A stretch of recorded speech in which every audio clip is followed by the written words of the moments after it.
Ladies, Chic and Pat Powers here. Happy Thursday, ladies. Ladies, there's a new freedom within me. When you approach these soft, lonely, spaces where you have no control over anything, when you're waiting, you're hoping, and you're wishing, the most powerful thing you can do is let the ego, the flesh, control go. We don't realize how much freedom we have on the other side of our lives, ladies, when we let go of what we think is supposed to happen, what our family conditioned us on, what society has conditioned you on. The moment you strip yourself away from everything that you're once known, that you're content with, that you're comfortable with, and you step into these unforeseen territories and you allow yourself to actually see what you're made out of, you become less resistant in life. I have a new way of living. I'm not living in my control. I'm not living in my flesh. I'm not living in my ego. I'm not going to let life let me think that relationships and things that I once enjoyed and had spark in just die out. That's the problem. We let life and the things that life get to us and bring to us, and some things we get involved with ourselves, take away our joy, our passion for the things we once enjoyed. And then we make excuses.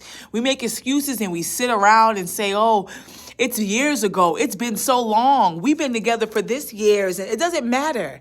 I want to courageously, continuously, contently, and confidently show up in my life and keep that joy, that passion, that abundance from the beginning to the end.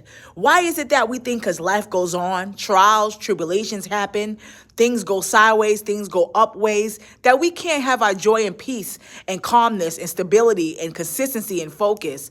I've literally rewired myself through my trauma of domestic violence in these unknown territories and spaces through homelessness, moving away and accepting the change, diving into the change, stepping into it with power and courage, even in the confusion.